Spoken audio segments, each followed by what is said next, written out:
From bubblegum pop to brutal breakdowns, how exactly did Poppy reinvent herself so completely? In this video, we will be covering the entirety of Poppy's breathtaking career, as well as how she transitioned from pop to metal. It truly is one of the most interesting backstories that you will ever hear. She started as a mystery, a machine, and in a way sort of a joke, but she would later become one of the most unpredictable forces in modern music.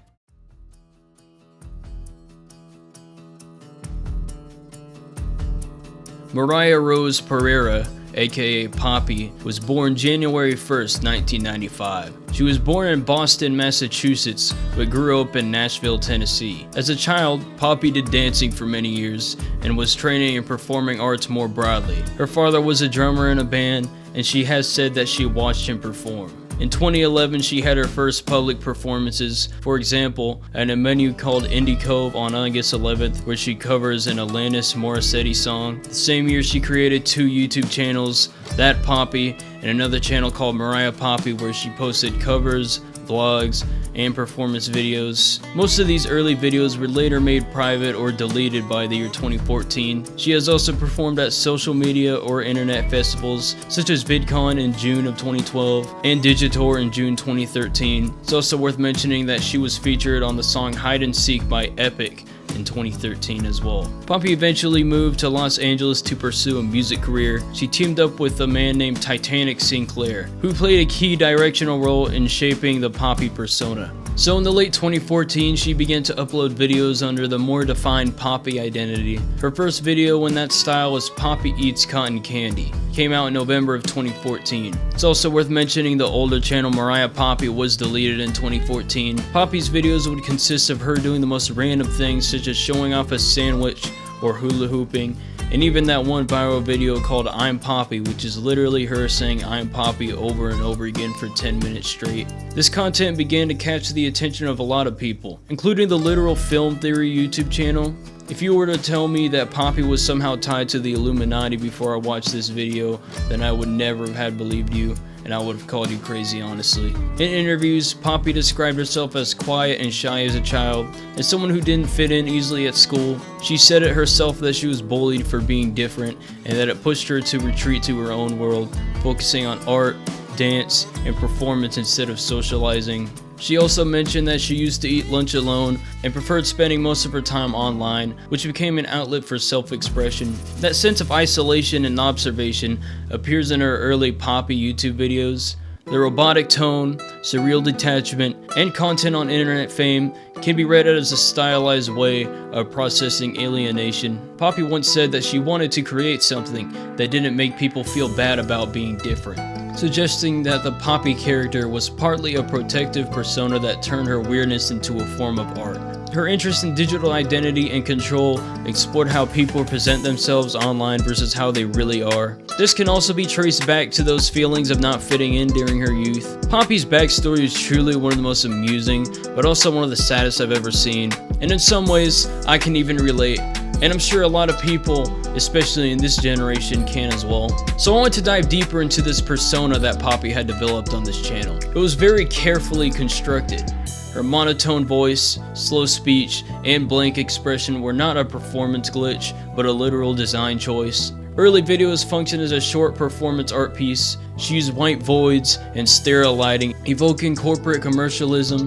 No setting, no time, and no content. Her persona was intentionally inhumane, almost as if she was a product created by the internet. She would have commentary on the loss of individuality in pop culture, satire of influencer culture, and the algorithmic identity, and the internet as both the creator and destroyer of personality. Many viewers would debate whether she was an AI, satirical artist, or even a cult leader.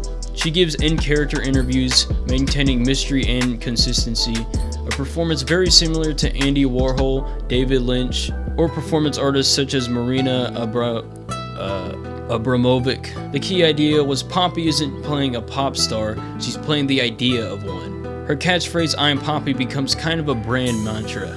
repeated to the point of meaninglessness. The repetition feels ritualistic, suggesting commentary on media conditioning. This was the moment Poppy transcended parody. She wasn't just mocking pop, she embodied it to reveal how absurd it had become. The That Poppy name starts functioning like a corporate logo rather than a stage name. Her website, merch, and videos use slogans like "Everybody wants to be Poppy," which is commentary on influencer idolization. The That Poppy character mimics celebrity PR behavior, polished, emotionless, and perpetually marketable. Every post and video reinforces the idea that she's a product pretending to be a person. And her videos are parallel with pop culture. She smiled like a pop star, spoke like a computer, and sold herself like a brand. In an age where fame was algorithmic, Poppy made herself the perfect avatar.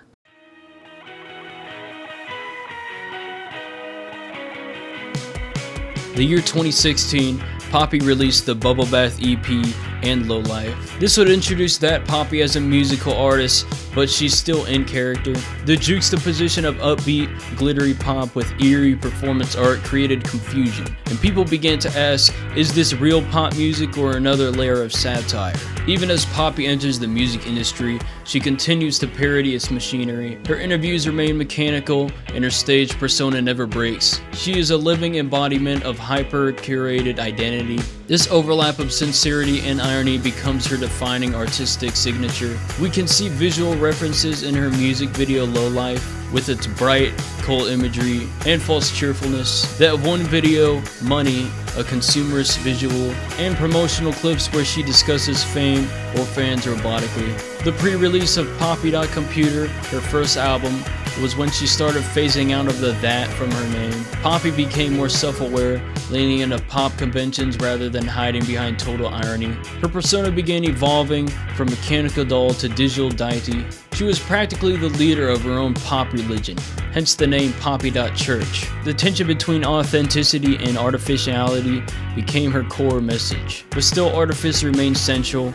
She's never fully human. And by 2017, Poppy had become simply Poppy, no longer just a character, but a concept. And this made fans start to treat her like a real celebrity and not just a meme. She was what happens whenever a pop star and an algorithm fall in love. October 6, 2017, Poppy released the Poppy.Computer album. Notable tracks in this album were tracks such as Computer Boy, Mashi Mashi, Let's Make a Video, Interweb, and Software Upgrade. Themes consisted of a heavy use of technology metaphors, with love songs about machines and the digital world. Lyrics would often blur the line between human emotion and artificial processing. This album also reinforced her identity as a human turned algorithm, or vice versa. Music and performances consisted of a mix of kawaii cheerfulness and dystopian subtext. Computer Boy had childlike visuals, almost creating an eerie obsession. Poppy's fanbase became a Cassie cult community. Fans played along with the persona, decoding symbolism and sharing theories. Eventually, Poppy.Church launched, which was the online quote-unquote religion centered around her. Obviously, this wasn't a serious religion, because that would be very problematic. But basically, members could confess, or in another way, worship, and participate in Poppy's digital sermons. Like I said, this is both satire and a social experiment, testing how easily fandom mirrors organized belief. Major outlets such as The Guardian, Genius, Rolling Stone, etc. began to cover her. She continued doing in-character interviews and baffling hosts. Critics debated whether she was a parody, a feminist statement, or a pure marketing genius. Performances started to merge her music and art persona. Fans and press can't tell where the act ends.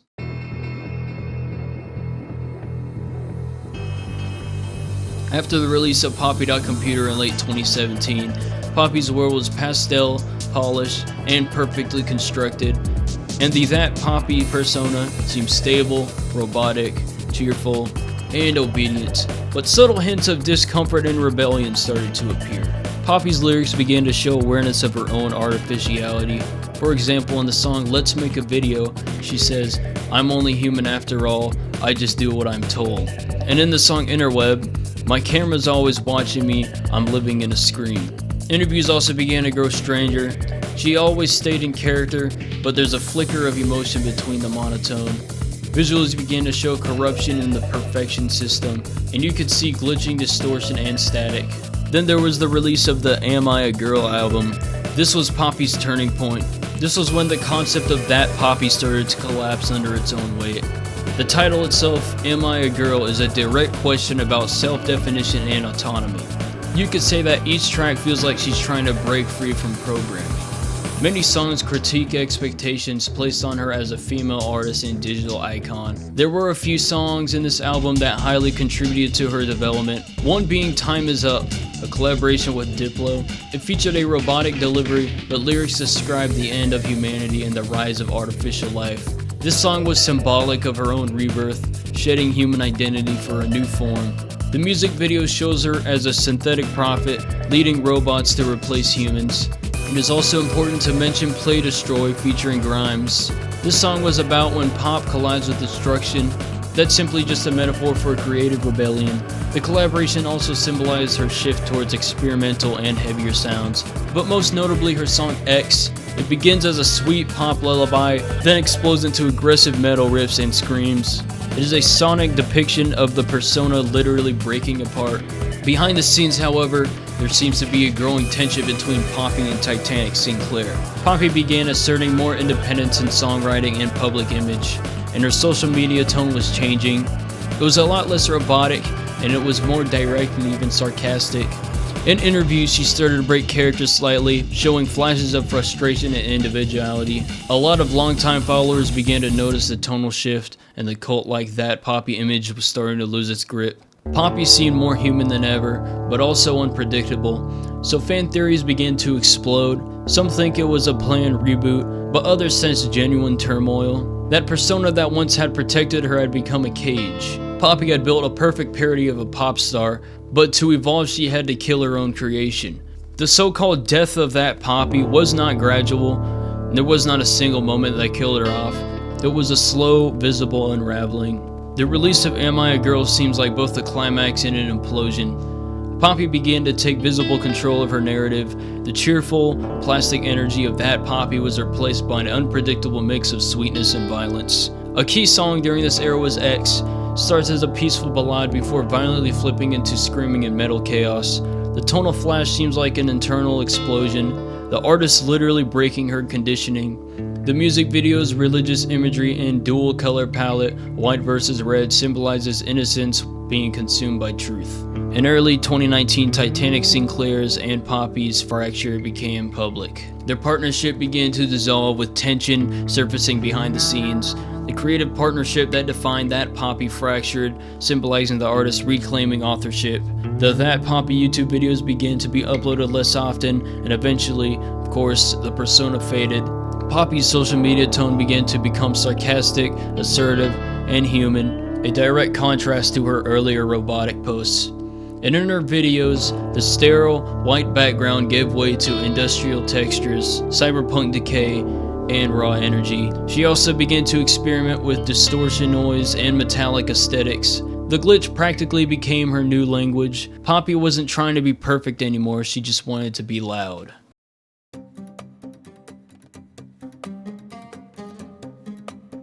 Eventually, Poppy would announce her upcoming album I Disagree. She would also begin to distance herself from Titanic Sinclair later in the same year, releasing a statement about manipulation and creative control. For the first time, Poppy finally speaks as herself. This is when the world learned that the That Poppy project had always been a collaboration, and a deeply complex one. After this new album was released, the narrative shifted from mystery pop icon to an artist breaking free from her own creation. Poppy also began to change her aesthetic too. Her hair turned to platinum white, and her outfits changed from pastels to metal-studded armor. The videos also became more cinematic and violent. There's no longer the doll, but the destroyer of dolls. The key single in this album has to be Concrete. It combines both bubblegum melodies with blast beat metal, and it represents the full collision of her dual selves, pop and chaos. And the lyric, "Bury me 6 feet deep and just cover me in concrete," is supposed to represent Poppy's burial and rebirth. This album was not a reinvention, it was a resurrection. In this album she merged industrial metal, J-pop, and sugary melodies into a cohesive vision that's both violent and beautiful. This album represents autonomy, as she rejected control. It also represents destruction as a creation, using fire and collapse as tools for rebirth. And you could even say that it represents duality, as it maintains sweetness even while screaming, so her core artistic identity stays intact. Key tracks in this album are I Disagree, a defiance anthem rejecting external authority, Blood Money, a political and religious critique. The song is sonically abrasive and thematically fearless. And another honorable mention to Anything Like Me, which directly addresses the That Poppy era and her former persona. You could say this album was Poppy's declaration of independence. She wasn't a puppet, an AI, or a mystery anymore. She was a musical artist, and she was finally in control.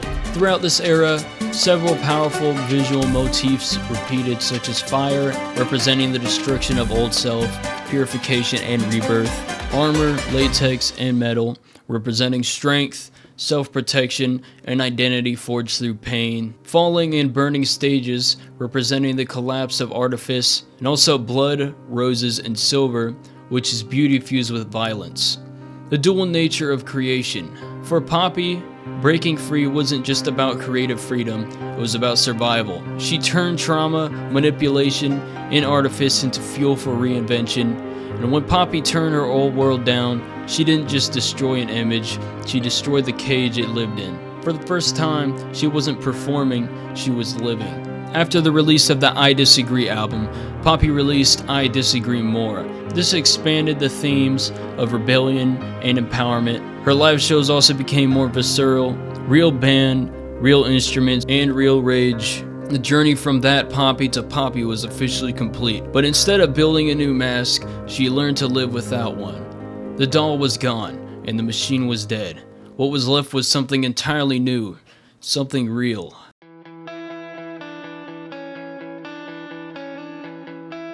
The I Disagree album burned everything down. Her sound, image, and mythos were all reborn. For the first time, Poppy is recognized by the metal community. Blood Money was even a Grammy nomination. Yet in the quiet that followed, she began exploring what comes after destruction. Her fury turned down introspection. The mask was gone, but so was the armor, leaving vulnerability and self-doubt. Eventually the fire would give way to water and softness. Colors would shift from black and red to warm hues such as pink, blue, and yellow. And symbolically, the rage melts into reflection. After burning her old world to ash, Poppy found herself in the silence that followed the fire. A place where the only thing left to confront was herself. September 24th, 2021, Poppy released a new album titled Flux. It had grunge, alternative rock, and shoegaze influences, and it was warm, organic, and nostalgic. Flux was a meditation on emotional recovery, identity, and impermanence. If I Disagree screamed I'm free, Flux would whisper what now? Themes in this album consisted of impermanence, showing change as a constant, emotional honesty, as in searching to speak without performance, and healing, self-acceptance through reflection. Key songs in this album were songs such as Flux, the title track. The repetition of I'm in flux in the lyrics emphasizes uncertainty. She's living in motion rather than resolution. There's also the song Her. It celebrates individuality, self-worth without needing an artifice. This is possibly her most affirming track to date. Lyrics such as I won't be the same but I will be okay shows Poppy accepting things the way they are. As Strange as It Seems is another notable track in this album. It is nostalgic, tender, and almost dreamlike. It embraces imperfection. And finally, one honorable mention to Never Find My Place. This song closes the album with acceptance of not belonging, the emotional thesis of this era. Gone are the metal screams and industrial noises. It was replaced by live drums, guitars, and warm reverb. The album sounded human, imperfect, and alive. The visuals of the Flux videos are hand-painted, tactile, and almost analog. Poppy's outfits are softer, 1970s colors, flowy textures, and natural lighting. It's a total rejection of the digital surrealism that defined her earlier work. In Flux, Poppy traded distortion of guitars and rage for reflection. For the first time, she wasn't trying to be perfect, she was just trying to be herself. Late October 2022, Poppy released yet another album titled Stagger. The sound was minimalist, melancholic, and emotionally raw. Themes consisted of vulnerability, heartbreak, loss of direction, and cautious hope. Stagger comes after a year of introspection and feels like a quiet diary. It's like an emotional follow-up to Flex. It's more personal than conceptual, a rare thing for Poppy. The title suggests imbalance, learning to walk again after trauma. And key songs in this album were songs such as FYB, the only track with energy of her metal era, but it was filtered through emotional pain. There's also Breeders, a feminist subtext, and societal critique, showing that even in fragility there's defiance. An honorable mention to Pocket, a tender and confessional track, showing emotional dependence and love. And finally, Stagger, the title track, a heartbreak ballad. It's fragile yet confident. The lyric, "I'm not angry anymore, but I'm not happy either," perfectly captures her emotional limbo. No mask, no rage, just reality. Stagger isn't about transformation, it's about learning to stand again. It's the first time Poppy sings without a persona, a filter, or a war to fight. Through Stagger, Poppy achieves what she had been reaching for since 2014, balance. The Pope and metal worlds are no longer fighting, they coexist. And the persona and the person are no longer at odds, they merge. The artificial and organic finally meet in harmony. Poppy began to have simpler stage setups, emotional performances, and subtle lighting. She's not performing Poppy, she is Poppy. The Flex era represents movement, and the Stagger era represents unsteadiness. But moving forward, together, they tell the story of healing, from motion to instability to growth. She had been the doll, the machine, the monster, and the fire. But in the end, Poppy became something much harder to define. A person in motion. This era is important because it shows how rare and brave it is for a pop metal artist to pivot into sincerity. Many artists reinvent, but few deconstruct themselves so publicly. Flex and Stagger prove that rebellion isn't only loud, sometimes it's quiet, slow, and gentle. Critics praise Flex for its warmth and humanity, calling it her most organic record. Stagger was seen as her most personal, even if it divided fans expecting heavy sounds. Together, these works cemented Poppy as one of the few artists who successfully crossed the full spectrum of genre and emotion.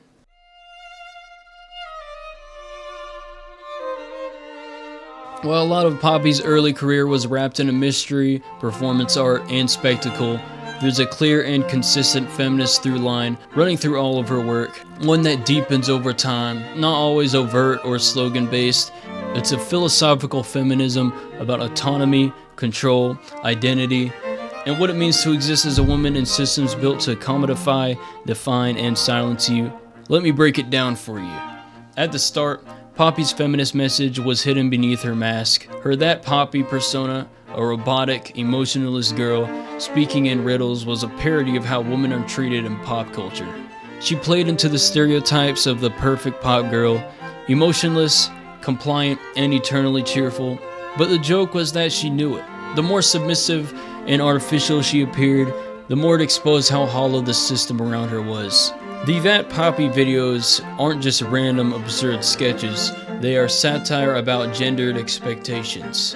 Poppy became a vessel to explore how women are constructed for mass consumption, plastic, apolitical, pleasant, and profitable. At first glance, she was a robot, but beneath the stillness, there was a rebellion. Poppy's earliest art wasn't just surreal, it was a mirror, reflecting what pop culture expects women to be. She speaks softly, rarely expressing emotion. Everybody wants to be Poppy, satires mass identity and the pressure to conform. And pastel aesthetics, masking existential commentary on gender performance. The core idea was as she gained fame, the feminist later became more self-referential. The doll starts to realize she's trapped in her own reflection. Let's look at the title track, Am I a Girl? The question itself isn't the thesis. It's not only about gender, it's about identity construction. In this track, she asks, what defines me and who decides? It's also important that I mention Play Destroy, as it is two women tearing apart a patriarchal world. Also an honorable mention to X, as it embodies internalized rage and suppressed emotion, a metaphor of feminine anger made sonic. Her performances of the time exaggerated femininity to grotesque levels, pink bows, perfect tone, only it became uncomfortable. By pushing perfectionism past its breaking point, she revealed the violence of expectation itself. When Poppy asked, "Am I a girl?" it wasn't uncertainty, it was defiance. It was the sound of a woman questioning every label she'd been given. The I Disagree era highlights where feminism became explicit. She was no longer parodying her expression, she was destroying it. Poppy parts ways with her collaborator and speaks publicly about manipulation and control, both in art and relationships. Her music became aggressive, angry, and openly political. She refused to be a pop product. She redefined herself as a self-directed artist in metal, a genre dominated by men. In her rebellion, feminism wasn't just a message, it was a method. Every scream was an act of defiance, every distortion a refusal to be quiet. We could see examples of this in some of her songs such as Blood Money, which tackles religion, hypocrisy, and patriarchal power structures. Anything Like Me directly addresses her old persona and those who try to control her image. And of course her song I Disagree, a feminist autonomy in anthem form. We could also see some visuals with the same idea as well, with fire and destruction reclaiming rage, armor and latex merging vulnerability and strength, and also religious and cult imagery, a critique of authority and control. She turned pop itself into a weapon, combining traditionally feminine aesthetics, sweet vocals, fashion, color, with masculine-coded aggression, metal and industrial noises. This genre collision became feminist. It breaks down what quote-unquote allowed for women to sound like. But after rage comes reflection. Feminism here isn't rebellion, it's reclamation, the right to fitness, to emotion, and to imperfection. Poppy moves from destruction to rebuilding. Flux and Stagger embrace vulnerability and strength, with songs such as Her, which celebrates individuality and inner worth. An ode to self-acceptance. Never Find My Place accepts alienation as liberation, a feminist statement in itself. And finally, Stagger, a heartbreak through the lens of maturity, not as victimhood but as growth. If I Disagree was about tearing down walls, Flux was about learning to live with them. Poppy's feminism grew from rebellion to reflection and from rage to resilience. At the highest level, Poppy's art isn't just feminist content, it's a feminist structure. Her entire career functions as an experiment in authorship and autonomy. Every era of Poppy's work answers the same question in a different way. What does it mean for a woman to own her voice in a world that keeps trying to rewrite it? Poppy's feminism isn't static, it evolves with her. She's not presenting ideology, she's living the process. The year 2014 through 2016 was objectification and performance. 2017 through 2018 was self-awareness and critique. 2019 through 2020 was liberation through destruction. 2021 through 2022 was healing through self-compassion. And 2023 to 2025 has been about strength through integration. She can be anything she wants, and that fluidity is her feminism.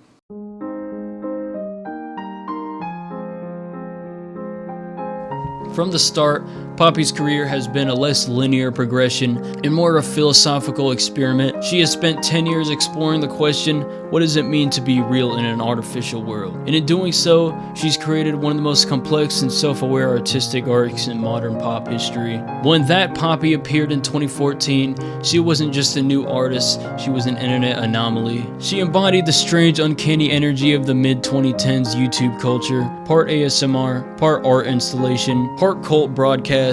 Her early videos inspired a wave of liminal, post-ironic creators who mix digital aesthetics with horror and satire. Poppy even foreshadowed later AI-generated celebrities and avatars. She was the first believable digital pop star, except she was human. Of course, it's most definitely worth mentioning that she reframed femininity as a performance, making audiences question authenticity in an age where everything is content. Before the world was debating AI influencers, Poppy had already become one, on purpose. She was the prototype for the uncanny age. She inverted the process. She started as the unfinished product and then deconstructed herself back into a person. She made the act of being famous part of the art and used constant reinvention as rejection of commercial predictability. Her earlier work had forced viewers to question their role in creating idols. Poppy had also made it acceptable for pop artists to adopt metal and industrial elements without irony. In a world where image is everything, Poppy's genius was to make image itself the villain and then destroy it. By merging bubblegum pop,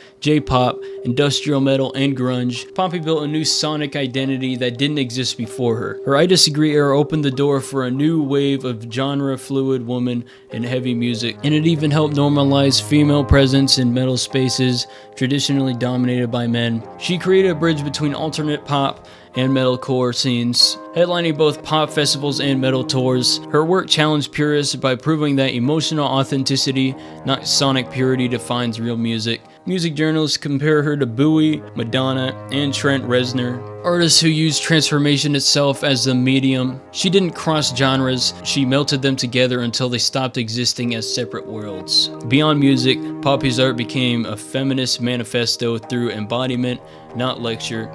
She reclaimed the pop girl archetype as a weapon of critique, highlighted how female identity in media is constantly constructed and commodified, used her own persona as performance art to expose and subvert those forces, and later through Flux and Stagger modeled recovery and healing as valid forms of strength, an evolved form of empowerment. Poppy's feminism isn't about slogans, it was about control, who has it, who takes it, and what it costs to reclaim it. By her current era, Poppy is no longer a pop star doing metal. She is a respected metal artist who happens to understand pop better than anyone else. Some notable cultural elements are collaborations with Knocked Loose and performances at metal festivals like Download and Sick New World. She also received critical recognition for fusing hardcore, industrial metal, and art pop. And as symbolic acceptance, she's no longer treated as novelty in heavy music spaces, she's part of the conversation. Her acceptance into both pop and metal shows boundaries between authentic and manufactured art have collapsed. Exactly what her career had predicted from the start. And in the end, the pop star became the metal icon, and the joke became a prophecy. Poppy didn't just change genres, she changed what genres mean. Across her work, Poppy has created her own mythology. Some archetypes that she embodies are the doll, representing compliance and objectification, showing dehumanization and mass production, showing destruction of control, as well as the flux of perpetual motion and reinvention. Her myth speaks to the post-internet generation, people who live between sincerity and irony, online and offline, human and algorithmic. She became a mirror for a generation, constantly constructing and deconstructing its own identity. Poppy is more than a musician, she is a living allegory for the internet age. A story of creation, collapse, and rebirth playing out in real time. Scholars, journalists, and digital theorists have analyzed her through multiple lenses, one being postmodern performance art, which could be compared to Laurie Anderson and Cindy Sherman, cyberfeminism aligning with theories like Donna Haraway, the cyborg as a feminist symbol, and digital identity studies. Poppy has commentary on parasocial celebrities. Poppy's work is frequently referenced in discussions about the aesthetics of artificial intelligence, the psychology of online fame, and the future of post-genre music. Poppy's lasting influence isn't limited to sound or image, it's ideological. She embodies the freedom to experiment, to fail, to mutate, and to exist in flux. She proved transformation is not instability, it's evolution. She showed that authenticity can coexist with artifice. She gave female artists a template for self-redefinition on their own terms. And she blurred the lines between parody and sincerity, performances and reality, destruction and creation. And in the end, Poppy's legacy isn't about who she was, it's about what she allowed others to become. In a world obsessed with labels, she chose motion. In a culture built on control, she chose herself. Poppy's story isn't about pop or metal, fame or rebellion, or any of that. It's about becoming. In every era, she's built herself, destroyed herself, and started again. Not to chase perfection, but to prove that transformation is the point. In a world obsessed with definitions, Poppy refused to be defined. She became the glitch in the system, the moment the program became self-aware, and maybe that's her greatest legacy. A reminder that art, identity, and humanity are all the same thing. Always changing, always breaking, always becoming.